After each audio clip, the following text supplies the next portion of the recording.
kw'isoko. Kw'isoko ni ikiganiro mushikirizwa mukagitegurirwa n'urunani rw'amaradiyo Radio Inzamba agateka kawe, Radio RPA ijwi ry'abanyagihugu na Radio Television Renaissance. Inyuma y'imihanga idashika itari mike yo gusubiramwo isoko nkuru ya Bujumbura, leta y'u Burundi iheruka guhuruhusha ishirahamwe Ubaka Nation Group kugira ngo rizosubiremwo iyo soko imaze imyaka irenga 10 ihiye, ariko abarundi bamwe bamwe harimo abanyepolitike babibonamwo amahinyu menshi, na cane cane kubijanye n'itangwa ry'isoko, uburyo buzokoreshwa hamwe n'ibijanye n'ivyigwa vy'ingene isoko nshasha yo kubakwa. Ivyo nivyo tuza gucirya nino mu kiganiro kw'isoko muriko mushikirizwa na Emile Nibasumba. Kaze mu kiganiro kw'isoko. Ku munsi wa mbere ishirahamwe Ubaka Nation Group ryaratanguye icese ibikorwa vyo gutunganya neza ahari bisigarira vy'isoko nkuru ya Bujumbura. Umushikiranganje ajejwe inyubako mu Burundi Dieudonné Dukundane niho yarari mu bijanye n'uburyo buzokoreshwa, naho yari yigeze kuvuga ko hashobora gukoreshwa miliyaridi 50 z'amarundi. Kuri uwa mbere Fabrice Manirakiza arongoye ishirahamwe Ubaka Nation Group yagereranije ku isoko nshasha ishobora kubakwa ni miliyaridi 500 z'amarundi, acahamagarira abanyagihugu bose babishoboye gushiramwe imitahe. Twifuje ko uwariwe wese duhereye kuri wa murimyi wa ruguru tukaja kuri wa mu diaspora ba muri Amerika, tugahera kuri novuga ati tukavuga kuri wa mu taxi vero wo ngaha, tukavuga muri wa wundi akubura isoko ngaha, ko bose bashobora canke bashobora kugiramwo umutahe.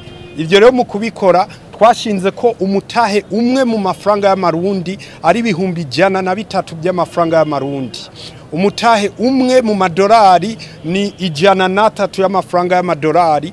Mugabo mwumve neza ko mu nyungu washizemwe amafaranga menshi ni wazokunguka vyinshi, kandi mwibuke yuko umutahe w'amadolari uri hejuru cyane kurusha umutahe w'amarundi. Abamenyesha makuru baranabajije Fabrice Manirakiza ikiringo iyo soko izokubakwa ingene izoba ingana hamwe n'igitigiri c'abazoyijamwo. Mu kiringo kizotwara iri soko nababwiye ni hagati y'imyaka 3 n'5. Muganda babwire turacari mu vyigwa nico gituma twaje gutegura ikibanza. Sinoza kukubwira ngo hazoja yetaje ya 30 nkarakora etide disowe. Nico gituma ubona leta yaciye twugurura amarembo ati hubwo genda mukureho bijya byose bihari. Ivyo vyigwa bibubunyene kugira tuce tubwira bene gihugu mwese ibi bibazo uri kurambaza ucumbaza ndaguhinyisha igoroye, ndakubwira ati gitigiri niki, abazoba mu bazoba banganuku.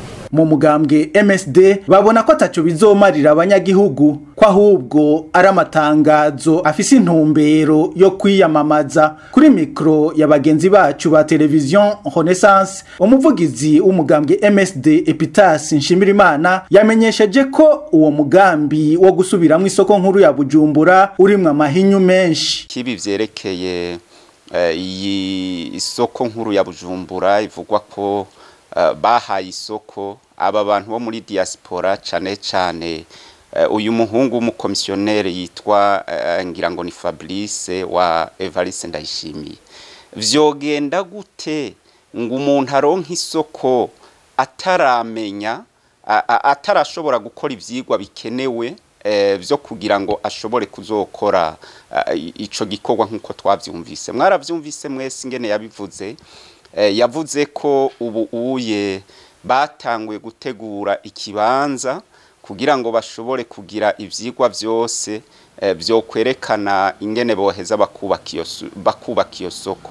None mu kumuha isoko bashingiye kuki ko bavuze ko bamuhaye isoko kugira ngo bashire mu ngiro igikorwa cyo kubaka isoko?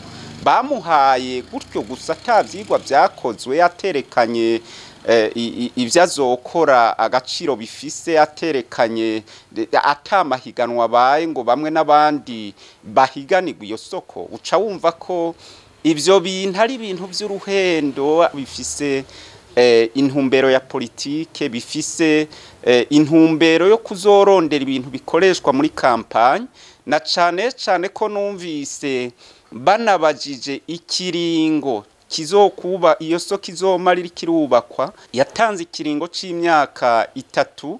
Iyo myaka nayo ikabihurirana neza na neza na kampanye y'amatora yabinga bintu bita amatora yo mu 2027 bijanye n'umukuru w'igihugu. Ni ibintu rero birondera kuzokoreshwa muri iyo kampanye y'umukuru w'igihugu kugira ngo baze kubesha ko hari ibintu bariko barakora, hari ibintu Evariste Ndayishimiye ariko arakora, ariko mu vy'ukuri nta kintu na kimwe kiriko kirakogwa.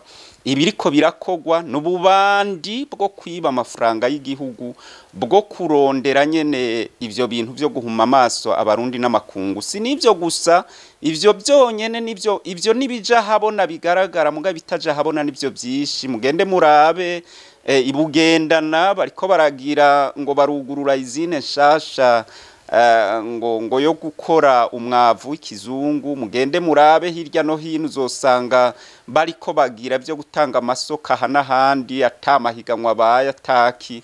Mugabo mu vy'ukuri n'uburyo bwo gusahura igihugu no kurondera guhuma amaso abarundi n'amakungu, nkuko nabibabwiye bifite intumbero gusa ya politike yo kuzohuma amaso abarundi n'amakungu kugira ngo biyumvire ko Evariste Ndayishimiye afise ivyo yashoboye gukora, afise ivyo yari karakora bijanye no kubaka igihugu. Mugabo mu vy'ukuri atagihugu ataterambere ry'igihugu ari karubaka muri kino gihe.